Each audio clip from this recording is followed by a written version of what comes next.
Nandito ako sa Zamboanga City at ako at yung buong Office of the Vice President ay nakikiramay doon sa pamilya na namatayan at nagpaabot ng simpatya doon sa mga estudyante na nasugatan at na-trauma dahil sa nangyari. At nandito din kami para magtanong sa iba't ibang paaralan paano makatulong ang Office of the Vice President sa pagiging handa nila sa mga iba't ibang posibleng mangyari sa loob ng kanilang eskwelahan, whether it's a natural or man-made disaster. Dahil yung Office of the Vice President, meron kami Disaster Operations Center.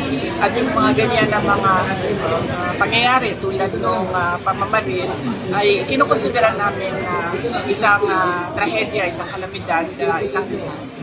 Okay. Madami tayong dapat gawin. Unang-una, meron tayo dapat psychosocial wellness program sa loob ng ating mga paaralan. Iba pa yung anti-bullying program sa loob din ng ating paaralan. At dapat meron tayong pagmumonitor ba sa ating mga estudyante at hindi lang sa kanila, kasama na yung mga school personnel. Kasi posibleng sa kanila din magagaling yung ating mga active shooter. So lahat ng buong community sa loob ng paaralan, dapat meron tayong pag-monitor. Kung kailangan ba nila ng tulong, kailangan nila ng therapy, kailangan nila ng counseling. So dapat nakakatch yun ng ating mga school authorities. Would you support banning minors in using social media?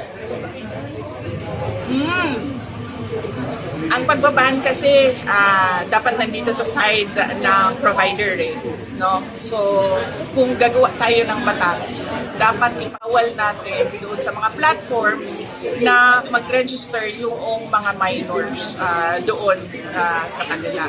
Dahil hindi natin magawa na ipagbawal yun pa isa-isa sa lahat ng kabataan natin. You have to remember, we have about 25 to 29 million students in schools.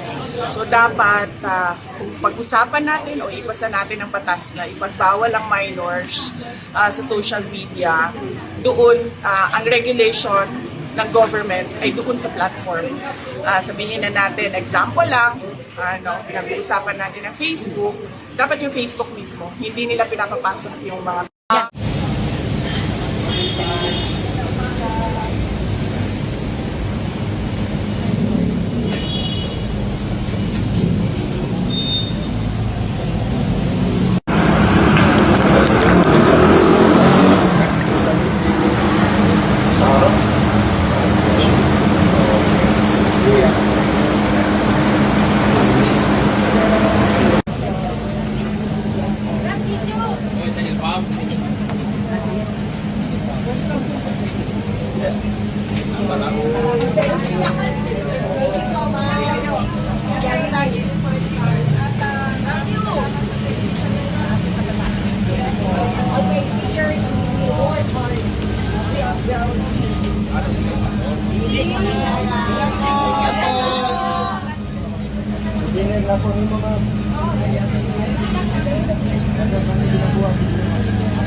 Alright, mag-reaction tayo dito mga kababayan sa pagbisita nga ni VP Sara Duterte kanina dito po sa Zamboanga City para bisitahin itong isa sa biktima ng nangyaring insidente kahapon dito nga po sa Ateneo de Zamboanga, mga kababayan, itong grade 10 na estudyante, no?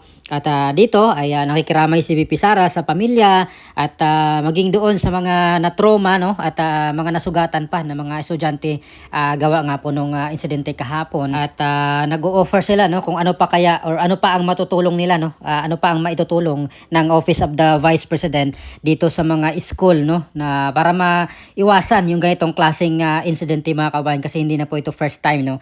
Marami na pong beses itong nangyari prior to this, at handa yung OVP na matulungan no yung mga school mga kababayan no, kasi talagang hindi po ito basta-basta no na pangyayari, or hindi na po sana dapat ito mangyayari pa sa mga hinaharap no mga kababayan. At tinanong po siya dito ng media kung ano po yung kanyang stand dito no, patungkol nga po dito kasi may mga lumalabas na dahil daw po sa mga social media mga ganyan, at sabi ni VP Sara ay dapat maghigpit no yung mga social media, na yung mga minors ay hindi po sila pwedeng mag-register no dito sa mga online platform sana no, although wala naman pong kapangyarihan dito si VP Sara dahil hindi naman po niya trabaho ang gumawa ng batas. So nandito na po ito sa mga mambabatas mga kabayan, sa mga senador at mga congressman no, kasi sila po yung gagawa ng batas, at sana higpitan po nila no, or gagawa sila ng batas na mas mahigpit dito, na talagang yung mga minors ay hindi na papayagan na mag-register dito sa mga anumang klaseng mga application no, sa mga online, lalo na dito sa mga online games mga ganyan. So dapat maghigpit po sila dito no mga kababayan, kagaya po ng Australia no, nagawa na po ng Australia yan na i-ban yung lahat ng mga social media dito sa mga minors nila doon sa Australia. Why not hindi din po gayahin dito ng Pilipinas para sa ikabubuti ng lahat, kung para sa mga sitwasyon na ganito no, para maiwasan ay sana gawin na lang din ng Pilipinas no. Gagawa ng paraan yung mga kongresista natin, mga senador, at si Senator Robin Padilla may mga pinupush na po siyang mga batas nga patungkol dito no. Isa na dyan yung Juvenile Justice Act na nais niyang ibaba yung age of criminal responsibility, at para sa ating personal opinion ay tama naman po dito no, si Senator Robin Padilla dapat po talaga ay ibaba yung edad ng pakagawa ng mga hindi magandang mga bagay, ay dapat makulong rin po sila mga kababayan no. Hindi po sapat na i-contain lang sila or ipasok lang sila dito sa DSWD at hindi nila pagsilbihan yung kailang ginagawang kasalanan no, lalo na kung ikaw nakadisgrasya ka ng buhay ng tao, tapos yun lang yung parusa mo, ay unfair naman yun sa pamilya mga kababayan no.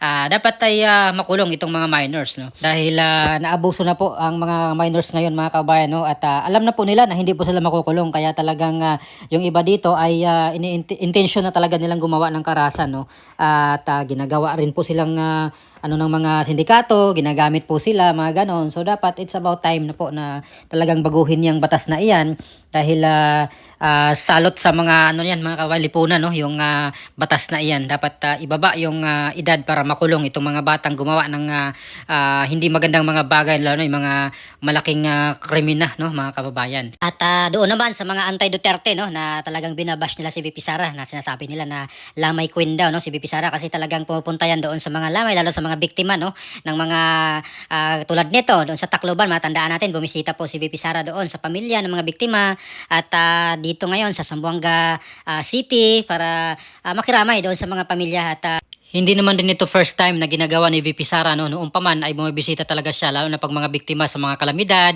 mga biktima ng bagyo, mga lindol, baha, ay nandoon naman din si VP Sara bumibisita mga kababayan. Bukod po doon sa kanilang mga ayuda no, kahit binabawasan yung kanilang budget no para sa Office of the Vice President, ay tuloy pa rin ang Office of the Vice President no, pinagkaasya yung mga na ano lang nilang budget no para dito no sa mga disaster relief no mga kababayan. So ano po masasabi niyo dito sa pagbisita ni VP Sara Duterte sa biktimang estudyante no, na naganap nga kahapon no, na itong insidente dito po sa Ateneo de Zamboanga, at dalangin po natin na sana ay hindi na po ito mauulit no sa mga paaralan sa ating bansa, dahil talagang hindi maganda mga kababayan talaga, ay hindi natin gusto itong mga ganitong klaseng pangyayari no, at sana ang ating mga otoridad ay mas maghigpit pa po sila no, at pagtulungan dito sa lahat ng mga school.